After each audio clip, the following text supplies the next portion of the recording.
Hi, dear friends. Welcome to a new series that I'm launching on our Happiness Squad podcast. And this one is around habits that are making us unhappier. I was reflecting that we in the US are living in a country at a time in our generation that is more prosperous than it's ever been. We're the number one GDP country in the world. We are living longer. Every day there are new breakthroughs that find miraculous cures for the diseases that get us. We are more connected than any other generation. And, most things that we can do today, we can do almost 90% faster. In fact, what I would say is it jumped again a year and a half ago with ChatGPT and AI. And yet we are busier than ever. We are lonelier than ever.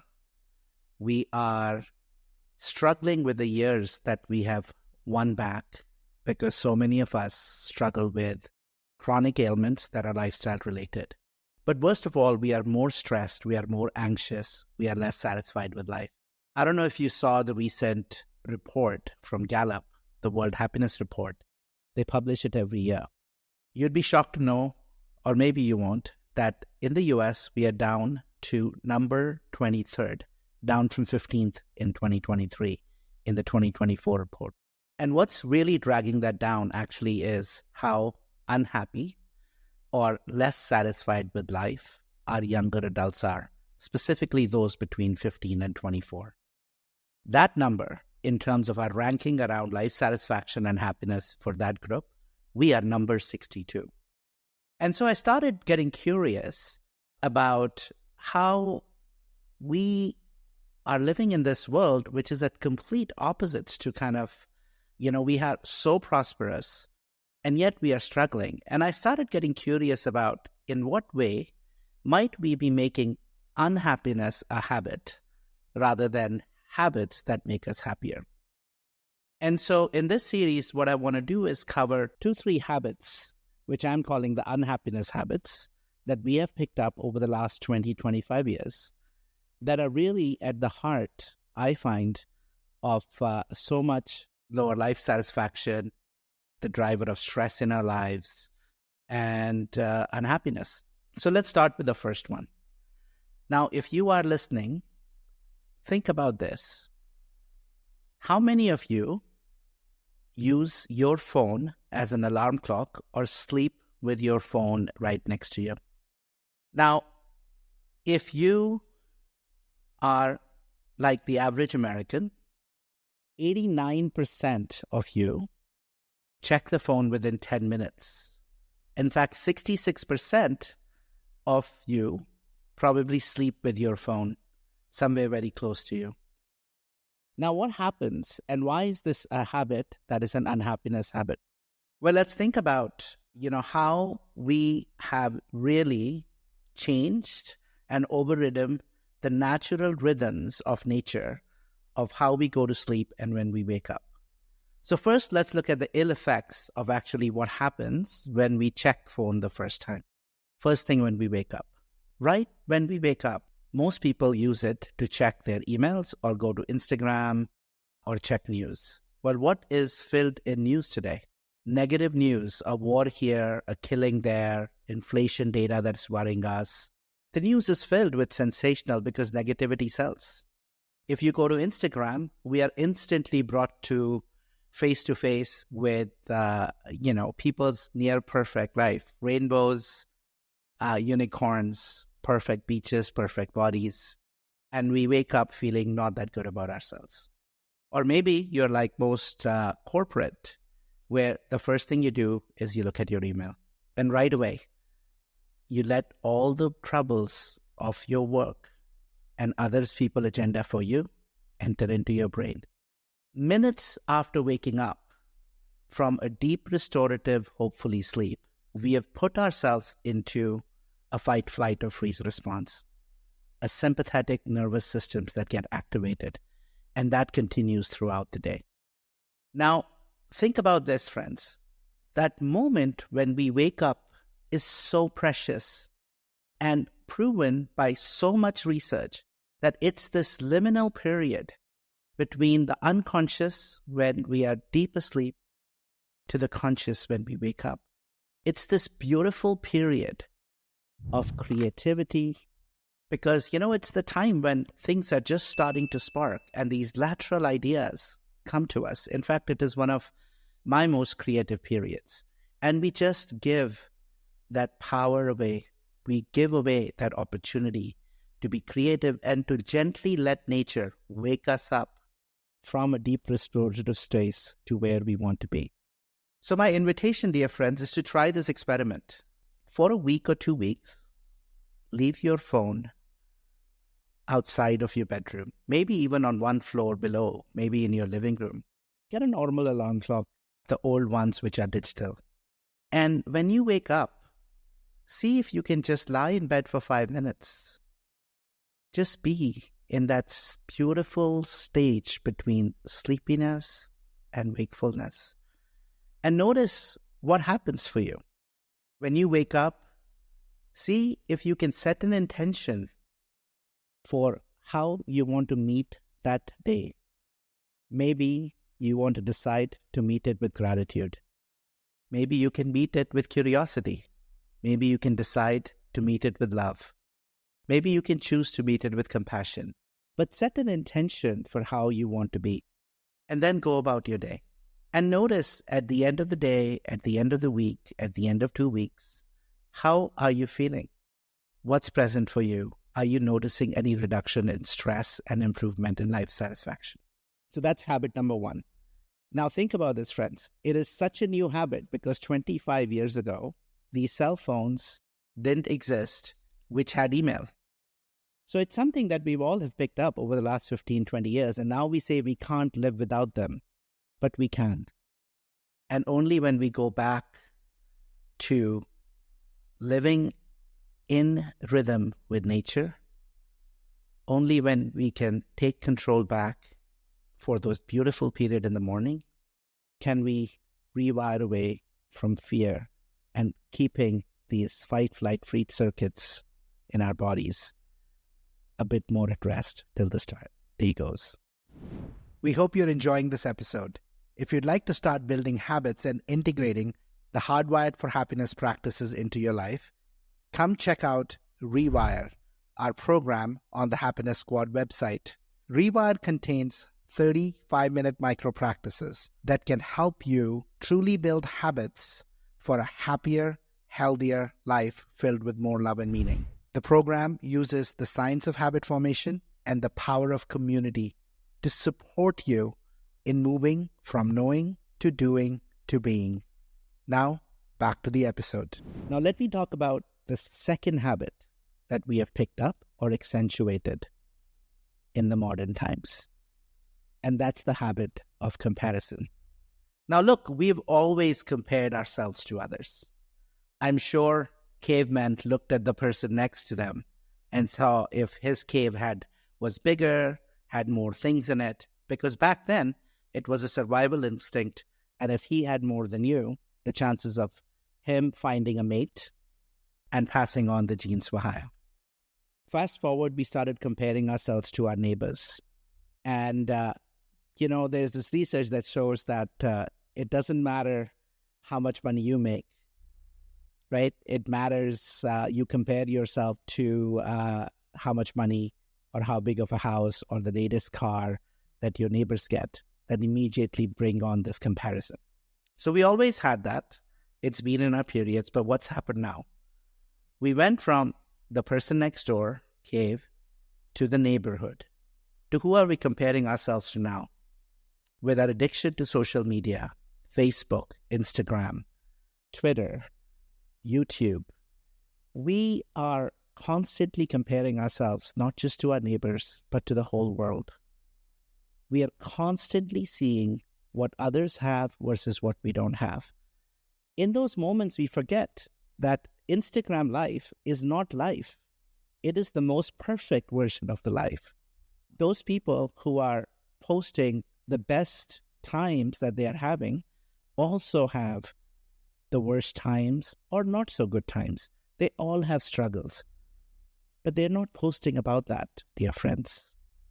They are not posting about those because they make us feel less than. They're posting their best moments to portray a picture. But we take that as reality. And we feel less than. We feel not smart enough, rich enough, thin enough, fair enough. You pick your number. But in effect, we feel unworthy. And how do we make up for that unworthiness? We make up for it by pushing ourselves to work harder. We push ourselves towards being busier.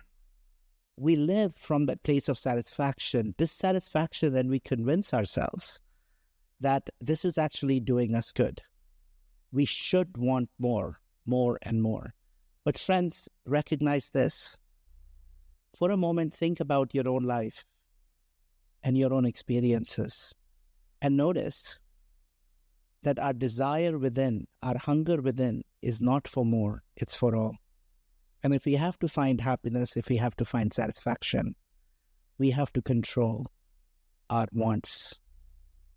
If we start to control our wants, focusing on where we are and what we have around, rather than continuously looking at the next person, we're not going to be happy.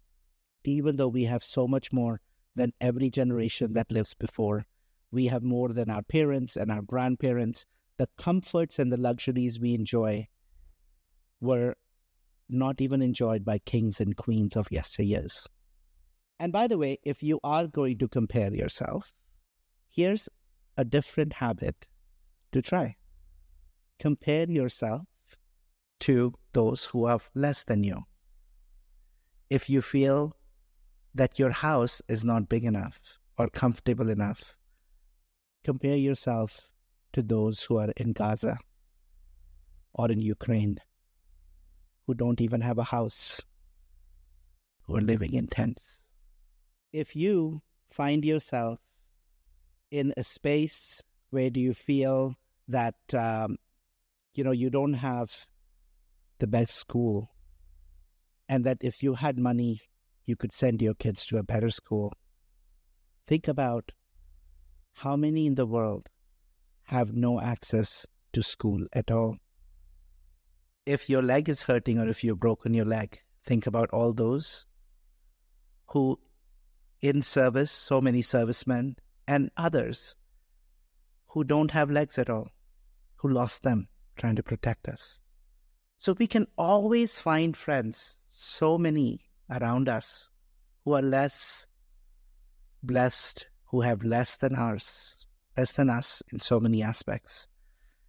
So if you have to compare, I invite you to compare those who have less than you and feel grateful for how much you do have.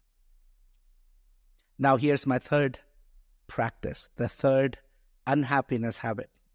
And this is our addiction that we have built over the last 20 years to our phones, these smartphones.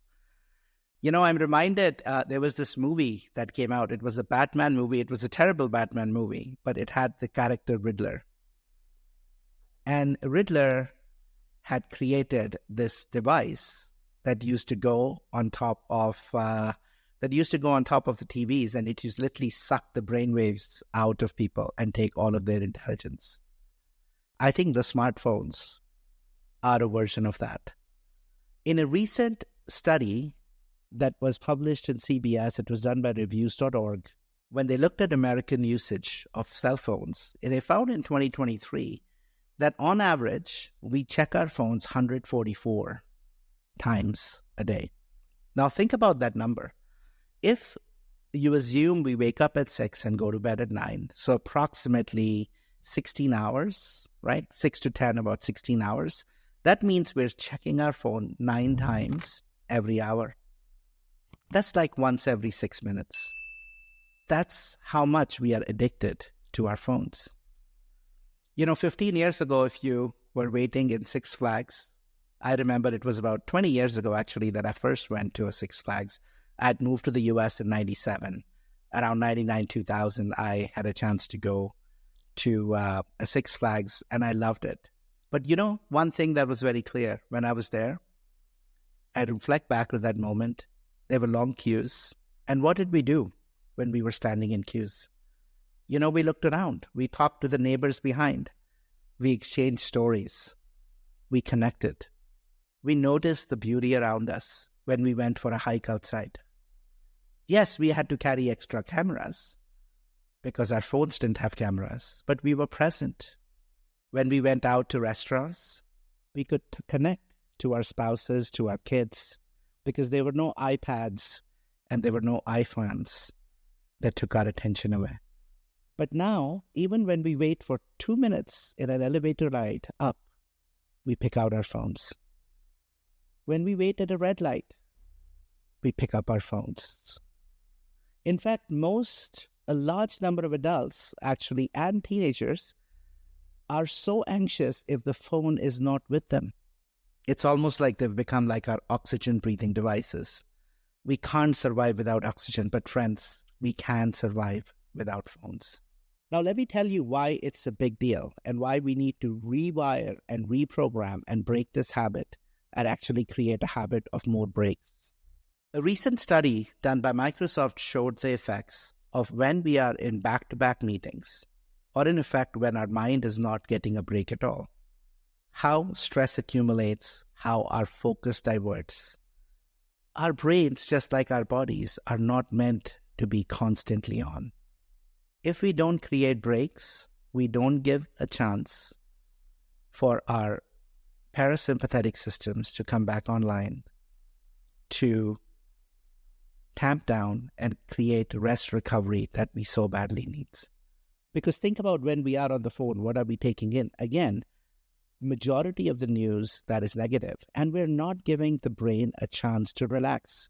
It's overeating. The cost of all that is it's not wandering enough. The cost of all that is loss in creativity.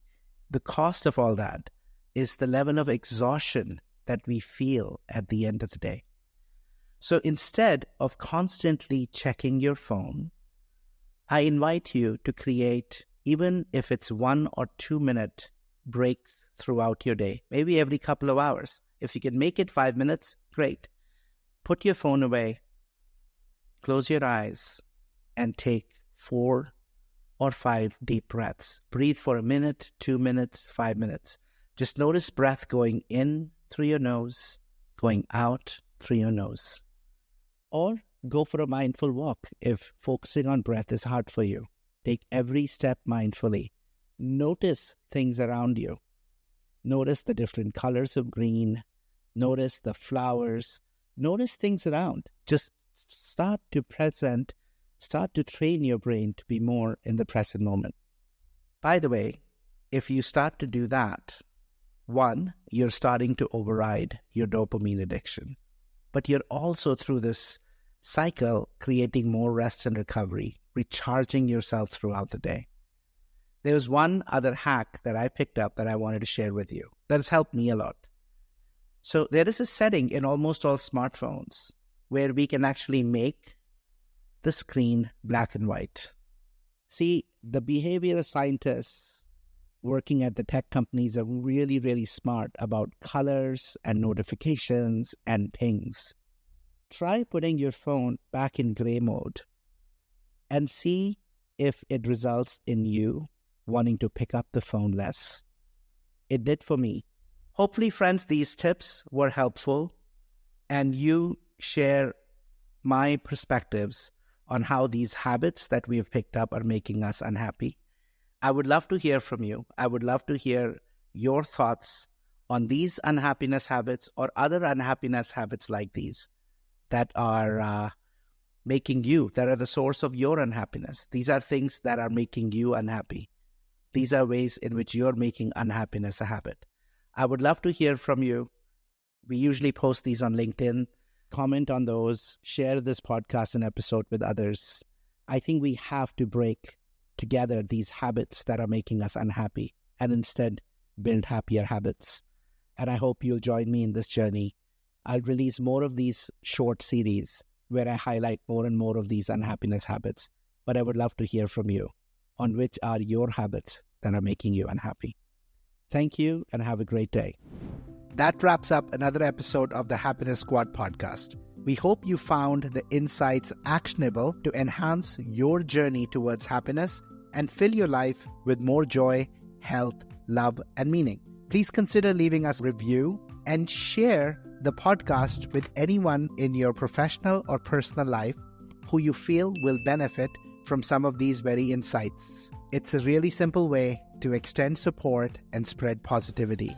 Take care, and remember, happiness is a choice that's available to you moment to moment in the here and now. Take care and see you next week.